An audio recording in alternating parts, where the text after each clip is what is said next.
Webster's dictionary defines a bully as a person who habitually seeks to harm or intimidate those whom they perceive as vulnerable.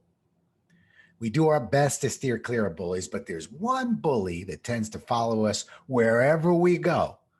And like most tormentors, these bullies aren't so tough when we stand up to them. And that's exactly what we're going to do.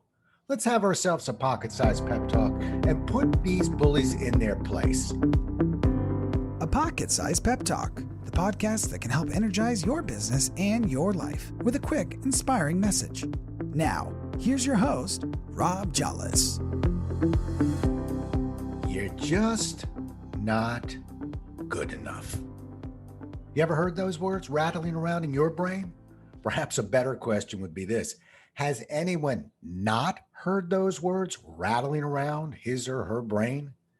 It's the same voice that challenges our expertise and our abilities, particularly when we're under pressure.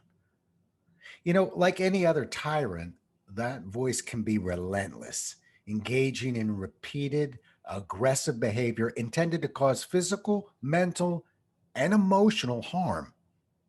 I refer to that voice as the bully in the brain, and I intend to do battle with that bully right here and right now.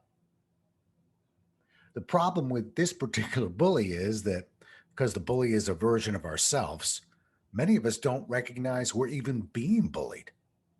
The bully in the brain hides deep within, and because it's motivated by fear, it tends to trick us into thinking that it's trying to protect us.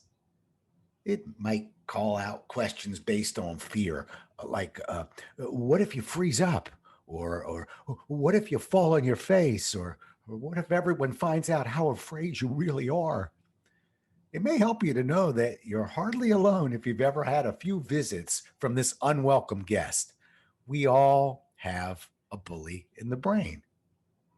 On Saturday Night Live, I used to laugh at a made-up character named Stuart Smalley, played by Al Franken. If you don't remember the character, Stuart was a melodramatic, self-actualized character who constantly repeated to himself and anyone else who would listen, I'm good enough, I'm smart enough, and doggone it, people like me. Yeah, this character was certainly over the top, but the more I think about it, the more I believe there was actually some value there. When you're battling your own negative thoughts and feelings, what's wrong with giving yourself some positive reminders that you are good enough and you are smart enough, and doggone it, most people do like you. Like with any bully, the first step is to confront the bully. That's easier said than done, but let's perform a small experiment. I want you to listen to what I'm about to read. I'm good at what I do. I'm certainly smart. And a lot of people really do like me. Now, think about it. Take it to heart. Invest in that thought and those words. Maybe you could even say it a few times. Do it a few times. What happened in your brain when you heard those words or said those words and attempted to own them? My guess is this. You woke the bully up and felt maybe a little embarrassed. The bully in the brain is no fan of those words and prefer you not hear them or say them again. And that's because the more you speak kindly to yourself, the less power the bully in the brain has over you. I don't blame the bully in the brain. No bully likes being confronted. Their biggest asset is fear. And affirmations like these don't create fear. Affirmations do quite the opposite. They create satisfaction. And the bully does not like satisfaction. We're not done poking the bully yet, by the way. You have another weapon at your disposal. It's called a track record. Oh, the bully in the brain hates track records.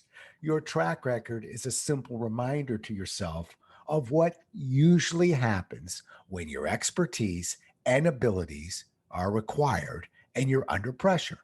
Remember, you usually succeed. particularly when you block out the noise coming from the bully in the brain. The bully in the brain tends to gnaw away at our self-confidence, and it infects our ability to believe in ourselves. Well, you have the ability and the choice not to listen to the bully. The longer you succeed at not listening, the weaker the bully in the brain becomes. In the movie A Beautiful Mind, Professor John Nash is asked about the tormenting and self-deprecating things he sees and he hears. And he says, I've gotten used to ignoring them.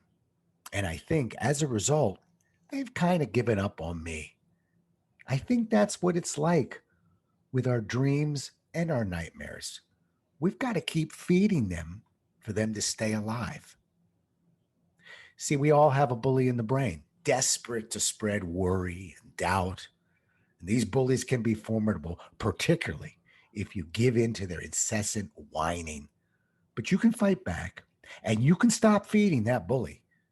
You don't owe the bully any explanations, and you can use your own personal affirmations to remind yourself of what an amazing person you are.